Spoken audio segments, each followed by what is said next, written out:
मुझे शुबा हुआ कहीं आने वाला नशे की झोंक में ना हो। ऐसा होता तो मेरा काम खासा आसान हो सकता था। मैं असाबी तनाव की हालत में तसादम के लिए तैयार खड़ा हुआ था कि अचानक छोटा फाटक खुल गया।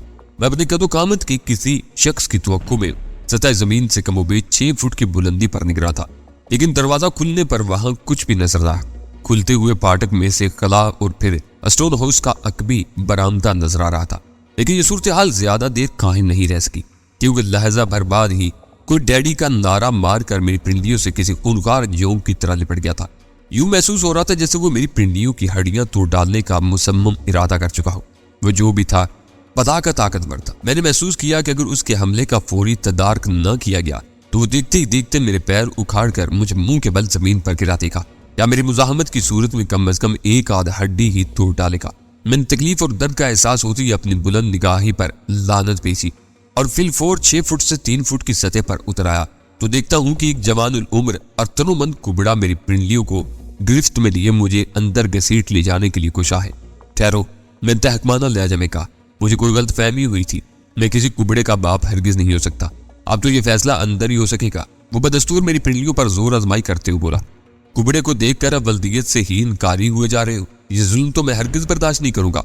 इस दौरान में मैं अपने दिफा से गाफिल नहीं रहा था, लेकिन पिंडलियों पर भरपूर कुव्वत सर्फ करने के बाद मैं अंदाजा लगा चुका था कि उस इंसानी जोग से बासानी छुटकारा आसान नहीं था।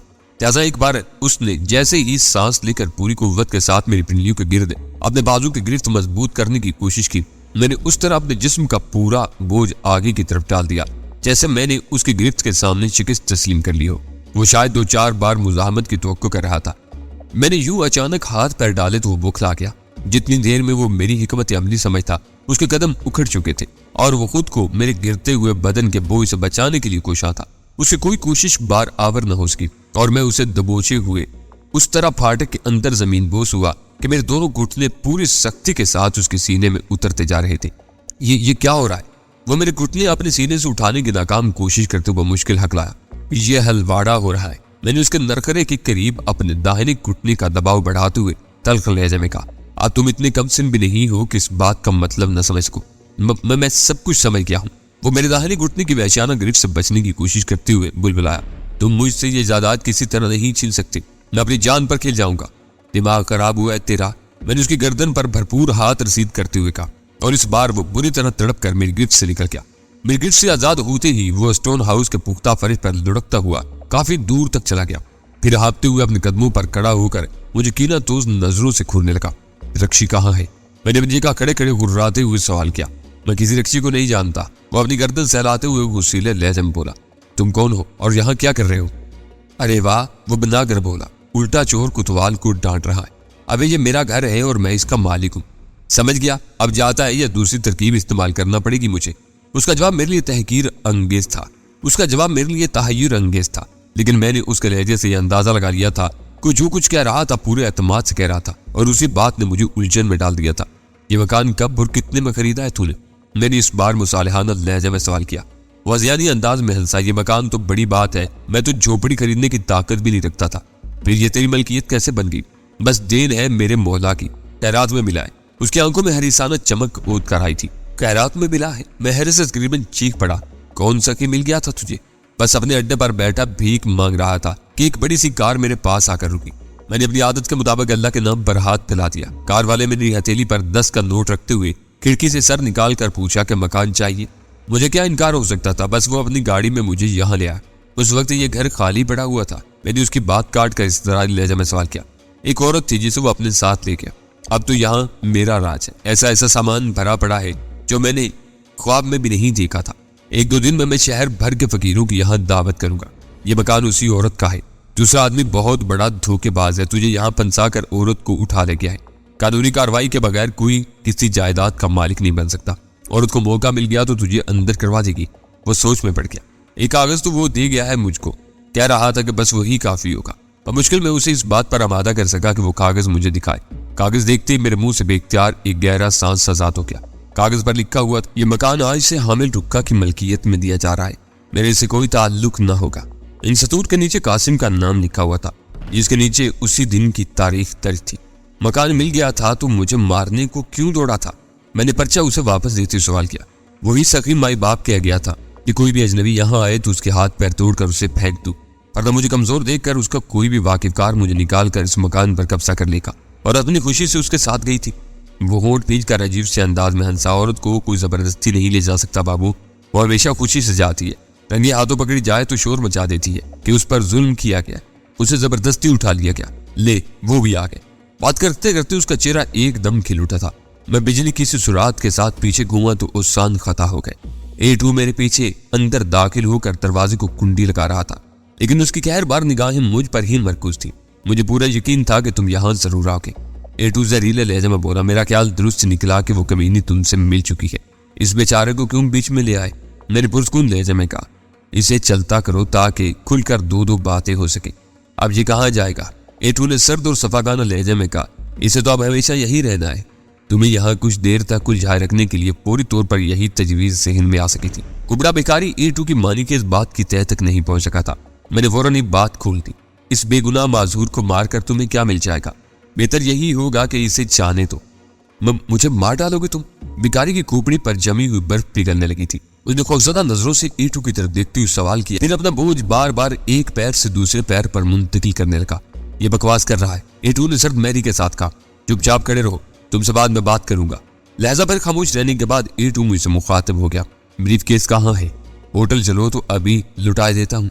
मैंने बेपरवाही से कहा। मुझे मालूम होता कि तुम उस कदर नाकारा चीजों का बोझ उठाए फिरते हो तो हरगिज इतनी मेहनत न करता। इस बार मैं तुमको जिंदा नहीं छोड़ूंगा।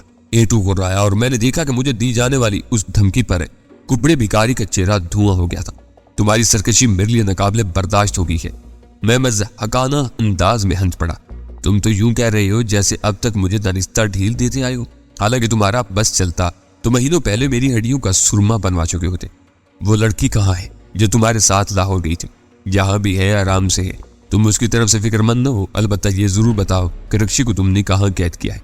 रक्षी बहुत जल्द अपने मंतकी अंजाम को पहुंचाएगी, वो सर्द लहजे में बोला। लेकिन उससे पहले मुझे तुम्हारा और तुम्हारी साथी लड़की का कज़िया तय करना है। इस बार मैं यही मिशन लेकर कराची आया हूँ। मेरे साथ जो सलूक चाहो कर सकती हो, लेकिन ये याद रखना कि तुम्हारी कब्र उसी लड़की के हाथों तैयार होगी। वो मेरे हर राज में पूरी तरह शरीक है और तुमसे ज्यादा पुरस्कार है। उसने फुर्ती के साथ अपनी जेब से रिवाल्वर निकाल लिया। इस तरह तुम अपनी जिंदगी के आखिरी लम्हात को कर्मनाक बना लोगे। मेरे तशद्दुद के तसव्वुर ही से तुम्हारे रूंगटे खड़े हो जाएंगे। आ गए अपनी औकात पर, मैंने चिढ़ाने वाले अंदाज में कहा। मेरा तो अंदाजा था कि शायद इस बार मर्दानगी का मुजाहरा करते हुए जिस्मानी ताकत के बल पर ही मुझे जेर करने की कोशिश करोगे। अंदर चलो। वो रिवाल्वर के नाल को जुम्बिश देते हुए हो रहा। खैर तुम्हारी कैद में भी मुझे ज्यादा तकलीफ न होगी। मैंने पुरस्कुर रहने की कोशिश करते हुए कहा। ब्रीफ केस में मौजूद तुम्हारे शनाख्ती कार्ड से पता चल गया है कि तुम गैर मुस्लिम हो। तुम्हें तो परमिट पर मिलती होगी, अपना भी गुजारा होता रहेगा। वो कार्ड किसी भी काम ना आ सकेगा। वो बोला। तुम ठीक ही समझे हो। वो कार्ड महज कोटा हासिल करने के लिए बनवाया गया था। कैद के दिन गुजर जाने के बाद अब वो मेरे लिए बेमसरफ हो चुका है। मैं मुड़कर इमारत की तरफ चल दिया। कुबड़े भिखारी के करीब से गुजरते हुए मैंने महसूस किया कि वो A2 की जहरकन गुफ्तगू सुनकर अपनी जगह खड़े खड़े कांप रहा था। शायद उसे अपने अंजाम का अंदाजा हो चुका था, क्योंकि सखी के रूप में उसे सजे सजाए आलीशान मकान का मालिक बनाने वाला अब अपनी कैंचली बदल कर असल रूप में सामने आ गया था और उसके एक ही लफ्ज से तशद्दुद और खून रेजी की बू आ रही थी, जिसका अंदाजा लगाने के लिए किसी खास जहानत की जरूरत नहीं थी। तुम भी अंदर चलो। A2 ने शायद कुबड़े भिखारी को भी मेरी तकलीद का हुक्म दिया था। मेरे कदम बेख्तियार जमीन में कड़ गए। मैं भिखारी का चेहरा पड़ चुका था, लिहाजा किसी अनहोनी के होने की उम्मीद में तमाशा देखने के लिए पीछे घूम गया। मुझ पर रहम करो माई बाप। भिखारी दोनों हाथ जोड़कर रो देने वाली आवाज में कहा। अल्लाह तुम्हारा भला करेगा, रोजी में बरकत देगा। Shut up. A2 ने चिल्लाकर उसे दरमियान ही में फुटकार दिया। जो कह रहा हूँ वो करो वरना चमड़ी गिरा दूंगा। मुझे जाने दो। भिखारी की आवाज भरा गई। मैं किसी से कुछ नहीं कहूंगा। जो कुछ यहाँ देखा है सब भूल जाऊंगा। मैं तो अपनी औकात से बढ़कर हाथ मारने के चक्कर में बर्बाद हो ही गया। A2 के दिल पर उसकी फरियाद का कोई असर न हुआ। वो पहले ही भिखारी खासा करीब था। फिर जो ही वो बरहमी के आलम में दांत पीसता हुआ उसकी तरफ बढ़ा। कुबड़ा भिखारी दोनों हाथ जोड़ते हुए आगे की तरफ लपका, जैसे A2 के कदमों में गिरकर मुआफी मांगने का इरादा रखता हो। फिर उससे पहले कि A2 उसे रोकता, भिखारी ने उसकी दोनों टांगे जकड़कर आगे घसीट ली और A2 किसी वजनी शहतीर की तरह पुश्त के बल पुख्ता फर्श पर ढेर हो गया। फर्श से खोपड़ी टकराते ही A2 के हल्क से गजबनाक गुर्राहट उभरी थी। मुझे यकीन था कि उसी ज़रब पर उसे दिन में तारे नजर आ गए होंगे। अपनी जान के खौफ से सहमे हुए कुबड़े भिखारी ने जबरदस्त काम कर दिखाया था। मुझे उसकी ताकत का बखूबी अंदाजा हो चुका था, लेकिन A2 उस वक्त मुसल्ला था। मैं भिखारी की मदद से A2 को जेर करने के लिए उन दोनों की तरफ लपका। भिखारी जोंक की तरह A2 की पिंडियों से लिपटा हुआ था और उसका बदन को शदीद झटके दिए जा रहा था और A2 उस कोशिश में था कि किसी तरह मौका पाते ही दाहिना हाथ सीधा करके उसे गोली मार दे, क्योंकि रिवाल्वर उस वक्त भी उसके हाथ में दबा हुआ था। मैंने बढ़कर A2 के दाहिने हाथ को पकड़ना चाहा और उसी लम्हे शायद कुबड़े भिखारी ने मदद आ जाने की बिना पर अपनी ग्रिप्स कदरे ढीली की और A2 ने मेरी कामयाब होने से पहले भिखारी की खोपड़ी में गोली उतार दी। फायर के पुरजोर धमाके के साथ कुबड़े भिखारी की भयानक चीख फलक शगाफ थी। उसकी खोपड़ी के जख्म से खून का फवारा उबल पड़ा था और वो खुद उछलकर दूर जा गिरा था। मेरे लिए वो सूरत हाल नाजुक और बदतरीन थी। मैंने पूरी कुव्वत के साथ A2 की दाहिनी कलाई पर ठोकर रसीद की।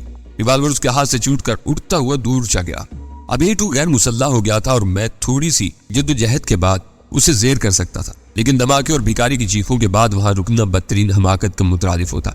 उस मामले में A2 की कुव्वत फैसला मुझसे सबकत लेगी। मैं मुतजब्जब रहा और उसने फर्श से उठते ही मुझे उलझने के बजाय निकासी के रास्ते की तरफ तोड़ लगा दी। मैं भी बिला तामुल उसके पीछे हो लिया। वो चूंकि उस रिहायशी इलाके की अकबी सड़क थी, लिहाजा फायर और चीख के बावजूद उधर सन्नाटा ही था, लेकिन मुझे यकीन था कि अगली समत में उस वक्त तक बहुत से लोग सूरत हाल मालूम करने की फिक्र में बाहर निकल आए होंगे। फाटक से निकलते ही A2 की चाल एतदाल पर आ गई, ताकि इत्तफाकन कोई सामने आ भी जाए तो उस पर शुबा न कर सके। मैं भी उसी के साथ हो लिया। मैंने देख लिया कि उसकी सफेद कार मेरी गाड़ी से आगे खड़ी हुई थी। अब क्या मुसीबत है, जाओ दफा हो जाओ। वो मुझे घूरते हुए किसी खटके कुत्ते की तरह घुराया। फैसला नहीं करोगे मेरा? मैंने मजाकाना लहजे में सवाल किया। मुझे उस कुबड़े की कुव्वत का जरा भी अंदाजा होता तो पहले उसी को ठिकाने लगाता। अब मुकद्दर से तुम्हें कुछ मोहलत मिल गई है तो फौरन मेरी निगाहों से दूर हो जाओ, वरना मैं नताज की परवाह किए बगैर यही तुम्हारा खून पी जाऊंगा। मेरा खून बहुत कड़वा है मेरे दोस्त, इसलिए आज तक जिंदा फिर रहा हूं। मुझे सिर्फ इतना बता दो कि रक्षी कहाँ है, मैं फौरन तुम्हारा पीछा छोड़ दूंगा, वरना तुम्हारा ताकुब करता रहूंगा। ताकुब? वो यूं चौंक कर बोला जैसे उस वक्त तक उस इम्कान को फरामोश किए रहा हो। फिर मुसरत में लहजे में बोला, ये सबसे उम्दा तरकीब है। किसी भी वीराने में चलकर दो हाथ किए लेते, जिसका मुकद्दर यावरी कर गया वो जिंदा लौटेगा, दूसरे की लाश वही सड़ने के लिए पड़ी रह जाएगी। ऐसी घटिया बातें तुम ही सोच सकते हो। मैं तुम्हारी लाश को हरगिज बेगोरो कफन न छोड़ूंगा। मैंने अचानक खामोश होकर अपने कान फिजा पर जमा दिए। हवा की लहरों की दोष पर वक्फे वक्फे से कहीं दूर से किसी सायरन की महूम आवाज सुनाई दे रही थी, जो बतदरीज वाज़ेह होती जा रही थी। मेरे ज़हन में पहला ख्याल यही आया कि शायद इस इलाके के किसी मकीन ने फायर और चीख के बारे में पुलिस को खबर कर दी है। मैं अपनी कार के करीब रुक गया। फिर आ रहे हो ना मेरे पीछे? उसने आगे बढ़ते हुए ताईद तलब लहजे में सवाल किया। मैं हाथ हिलाकर ड्राइविंग सीट पर बैठ गया। जब उसकी कार स्टार्ट होकर काफी आगे निकल गई तो मैंने फुर्ती के साथ कार वापस घुमाई और मुखालिफ समत में रवाना हो गया। पुलिस कार के सायरन का शोर अब खासा करीब आ चुका था। मैंने अकबनुमा आईने में देखा कि A2 ने भी अपनी कार वापस मोड़ ली थी। शायद वो मुझे फांसने के लिए कोई मौसर तदबीर सोच चुका था, जब ही साथ चलने पर मुसर था। लेकिन मैं किसी भी कीमत पर अपनी सलामती को दाव पर लगाने के लिए आमादा नहीं था। अस्टाउन हाउस में रिवाल्वर हाथ से निकल जाने के बाद A2 मेरे बराबर आ गया था, लेकिन मुझे यकीन था कि जब वो दूसरी बार मेरे पीछे बरामद होगा तो न सिर्फ किसी आती असलहे से लैस होगा, बल्कि एक आध कीमियावी चुटकुला भी साथ ले आएगा, ताकि मुझे कुछ सोचने का मौका दिए बगैर जेर कर सके। तो उसे अपने पीछे आते देखकर मैंने कार फौरन ही एक गली में मोड़ ली और फिर मैं समत या फासले का तयन किए बगैर गलियों में भटकता रहा। कमोबेश 10 मिनट बाद एक मानूस सड़क नजर आई तो मैदान साफ था। मेरे जहन में रह रहकर कुबड़े भिखारी का पैकर सर उठा रहा था, जो बेचारा खैरात में मिलने वाली एक कोठी के लालच में आखिरकार अपनी जान गंवा बैठा था।